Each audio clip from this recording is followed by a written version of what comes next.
Welcome to another exciting episode of Real Talk in My Rooms. I'm your host, Amanda Christie, and today we have a very special guest joining us.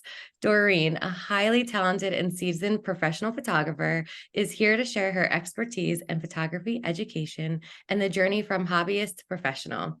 Get ready to be inspired and learn valuable insights that will take your photography skills to the next level.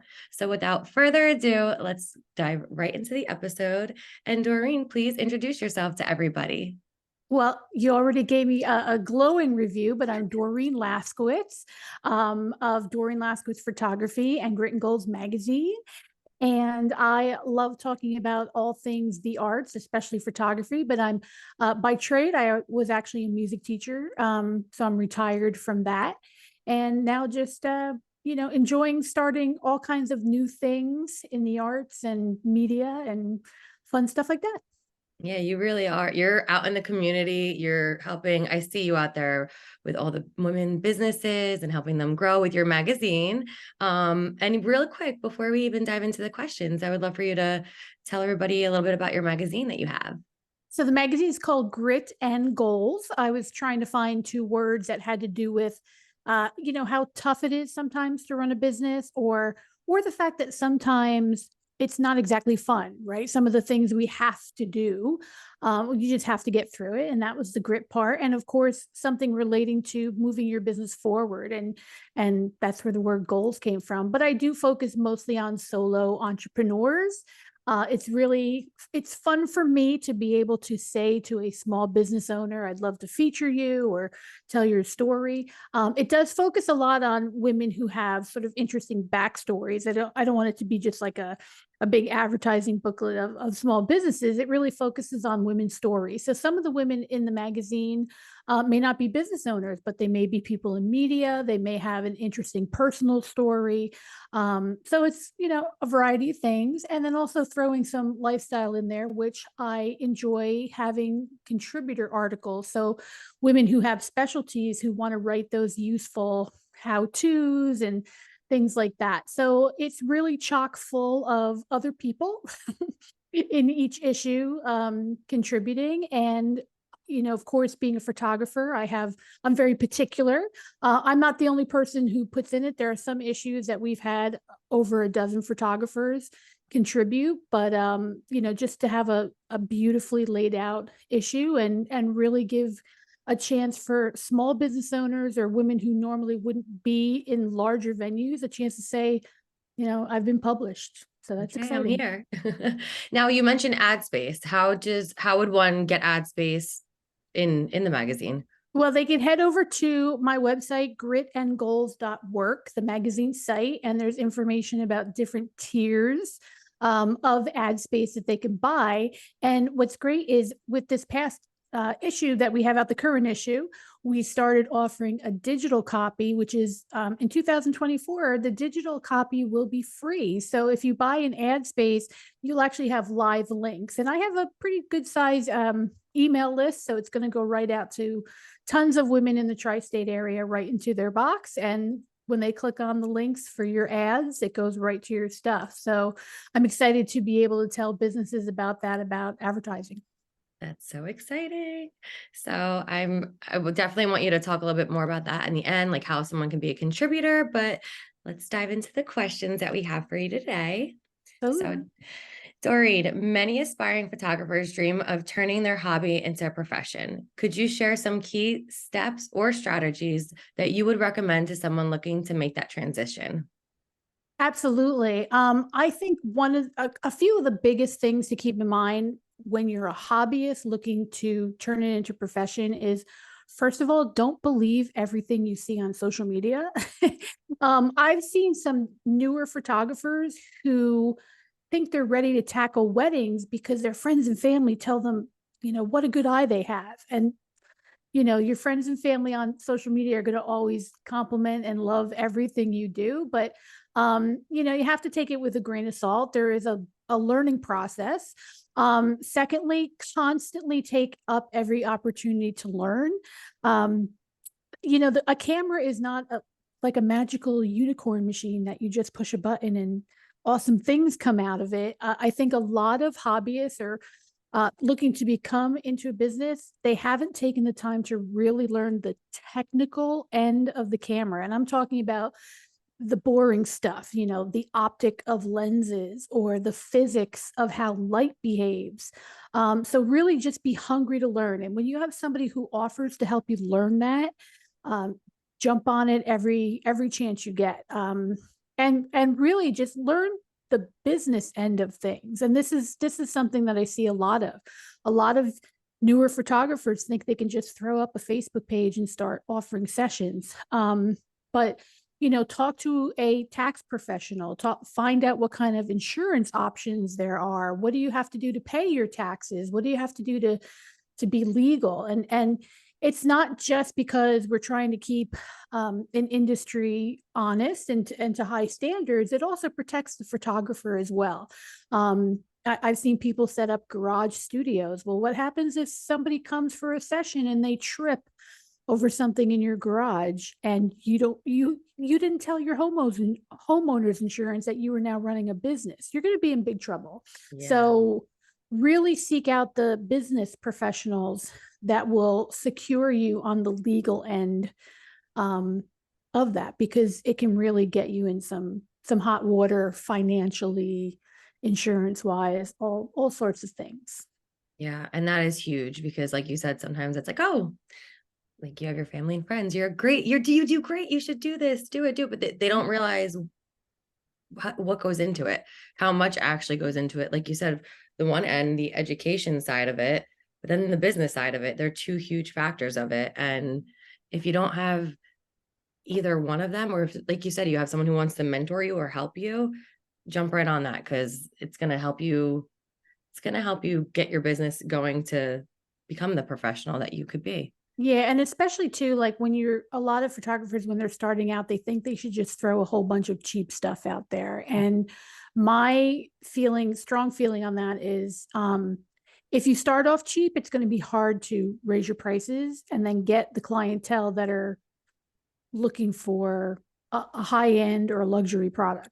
And the other thought, and this I saw, I think it was Sue Bryce, who does photography education, and she's really fantastic. One thing she said that really stuck with me was, it's not your business how other people spend their money. How other people spend their money is none of your business. And that goes big time into pricing, because once you start to factor in what it costs to really run a business, you have to pay for a website and insurance and gear and all that stuff, and you start pricing it appropriately.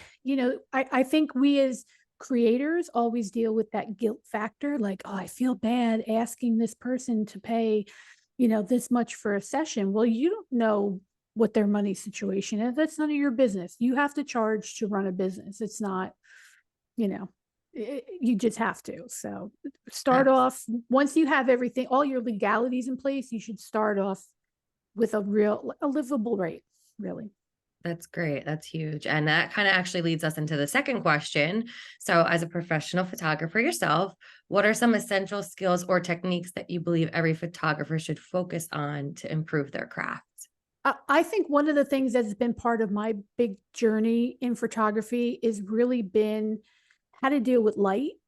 And, it seems very simplistic, right? That's sort of like the ground level of what we do as photographers. We're constantly like looking for that good light. And my feeling on that is, you have to, and this is a mindset change for me that really snapped a lot of things into place. A beam of light never changes how it behaves. The physics of light never changes, whether it comes from the sun or a flash or a strobe, whatever. How a beam of light behaves never changes. And that actually really made a huge difference in how I think about approaching a lot of things.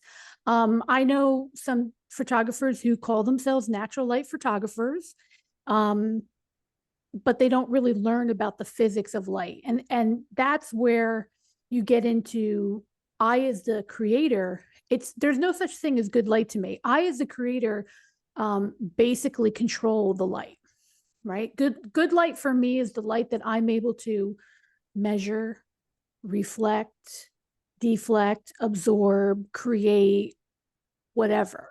That's my job. So I think a lot of photographers, and I've never had a studio, so I've always dealt with outside shoots. And we've all kind of been there where, as long as I had a good shade spot to put a subject in, like I was good to go. But I'm not a I, I'm not a shade photographer. I'm a natural light photographer or whatever. I never wanted to call myself natural light photographer because I think it's a limiting belief. But my big thing is, like I said, once you realize that light, the way light behaves, instead of saying, oh, well, I want to shoot at golden hour because that's really good light.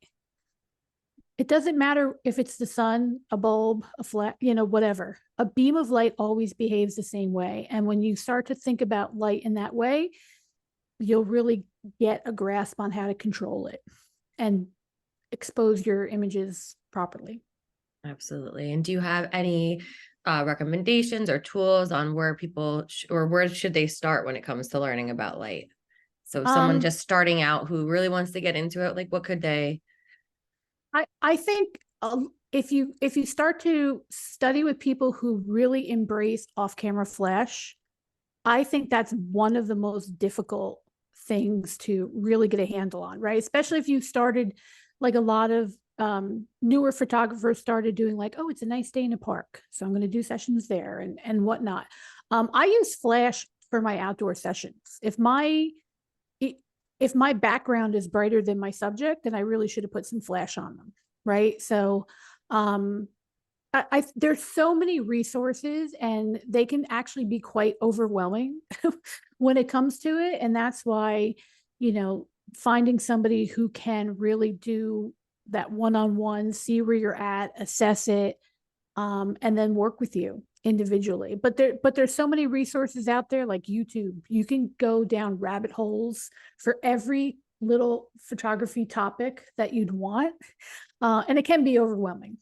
So Can the University of YouTube or Google, yes, the two yes, of them, and they can be overwhelming because once you open up one, it starts to like give you the others and the others, and then you're like, oh my gosh. So having also, I feel like the one-on-one like mentorship type style is always great too, because you're getting that, like you're doing it as you're being mentored if you're in person. But I do know that there are other ways where you could do, mentorship via Zoom or whatever it is. But right. And yeah. for me, I love to reverse engineer things that I see. So when I look at other photographers' work, I'm always trying to see, like, oh, I recognize that they use this lens, or I know that they know about things like depth of field because I can see the relationship from the subject to the background and whatnot. So I'm always trying to reverse engineer things a lot. So, and as a teacher, that's part of that was a big part of my job, is to be able to assess my students and see where they're at. And also a lot of that is looking at their work, and I can kind of tell, like, not that gear always makes it, but if you see certain things, like, people who have a lot of high contrast, well, maybe they just don't have a newer camera with a bigger sensor. They're not getting that you know range of shades and things like that. So I kind of like picking things apart. That's kind of fun to me. But yeah, in YouTube, you can really, it can be very overwhelming. So to basically be able to have that mentorship where you can say, I think this is where you're at, this is where you want to be, this is what you need to do to get there. And before I get to the next question, you have a team of people, correct? Like you have like a team of photographers that you work with? I have a few that I work with regularly.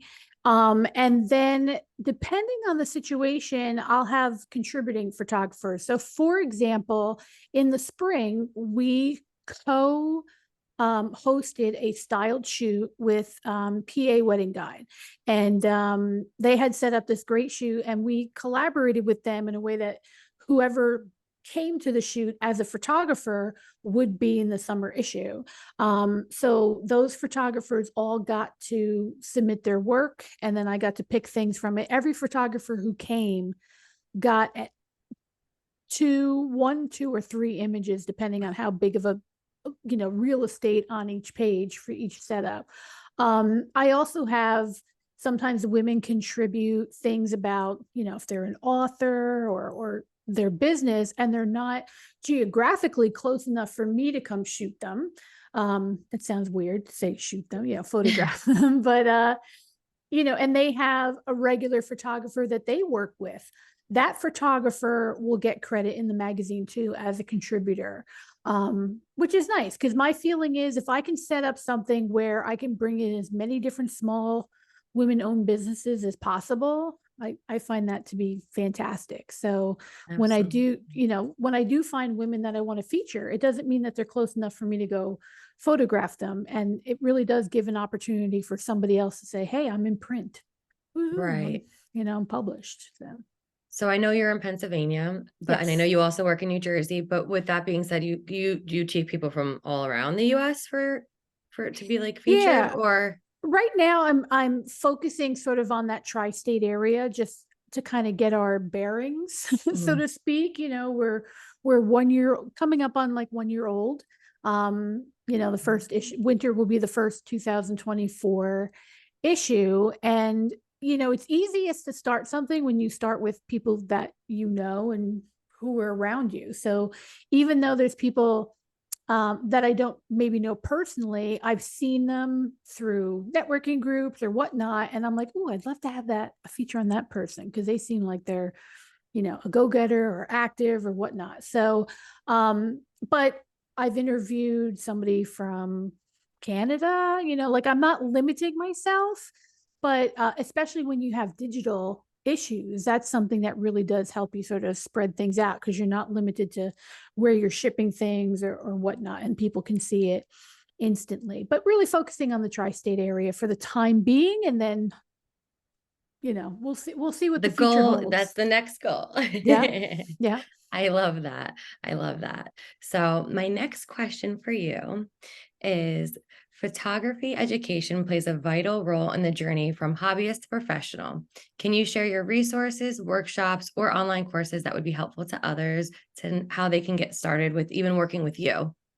So right now I'm developing that, and my site, DoreenPhotography.com, where you can actually sign up to get information about it. I'm going to be focusing my education really on that very individualized one-on-one experience. And that is going to be me actually assessing where you're at. I want it to be, I want it to be close enough for me to be able to actually arrange shoots. So having practice shoots, whether it's models, whether it's families, being able to connect you with people in the wedding industry and different things like that. I have a very large, Facebook network of people who do all sorts of different kind of work. But the emphasis for me is that this is a mentor type program. This isn't you signing up and I shove a bunch of like pre-recorded classes in front of your face. It really is like I want to see what I can learn, and I want to have somebody teach me individually. Included in that also too is going to be the editing portion of it. It's not just shooting, it's that full package. And That's being huge. a Photoshop person, so it's going to be Lightroom, it's going to be Photoshop, it's going to be some graphics, it's going to be um quality prints or preparing things for print. um so there's a lot to it. It's not just the shooting end, it's really the stuff that happens after the shoot too is a big part of it. So a person who's doing this one-on-one mentorship with me is going to come out of it knowing how to not just crop and adjust and shadows and all that kind of stuff, but I want them to be able to maybe they want to do, like, say, sports photographies and they want it to look like a Nike poster. Well, how do you add those graphics? If that's something that somebody wants to learn, I can teach them that. That's amazing. And this isn't even just for someone who's starting off. I feel like this could even be for someone who's been doing photography for a couple years now, who wants to expand. Because, like you just said, sports photography, that's like another realm of photography. Just because you're doing events or you're doing, headshots, but sports, totally different. You have to learn different, the shutter speed, the light, Absolutely. all the other things that come with it. So you don't just work with just people who are just getting started. You essentially can work with any level of photographer, correct? Absolutely, especially someone who's looking to get into, something very specific that may require just beyond your typical editing. And that really, for my photography, that's really set myself apart with the young athletes and dancers and some of the graphics that I put in there. So I can teach them some of those tools, teach those as well. I love that. I love that. And you sent me over a sheet with some questions, and I have a question on here that I love that I want to ask you. And I feel like it kind of goes with everything as well. What techniques or principles from your photography education do you find most applicable to your current roles in magazine publishing and other endeavors? Okay. So that's, this is where we really get into the technical end of things, because a lot of times if you're shooting and you're not learning about raw files or file formats, that's a big, big deal when it comes to publishing. I've had photographers send me stuff and it's not big enough to actually put in print. So learning your file formats is really important. Also just how to prepare something for print is a big deal. A lot of people who do layout in magazines, they are doing their own cropping, but they're not actually cropping the picture. They're putting it into frames for how it fits on a page. So don't feel like you have to do that. And also too, like, don't be afraid to take some critique. And I actually want to really mention this as somebody who's spent her entire life in the arts. This is a biggie for me. Everybody needs to be critiqued. Everybody. And if you can't take critique, you're going to have problems, right? You're not going to grow.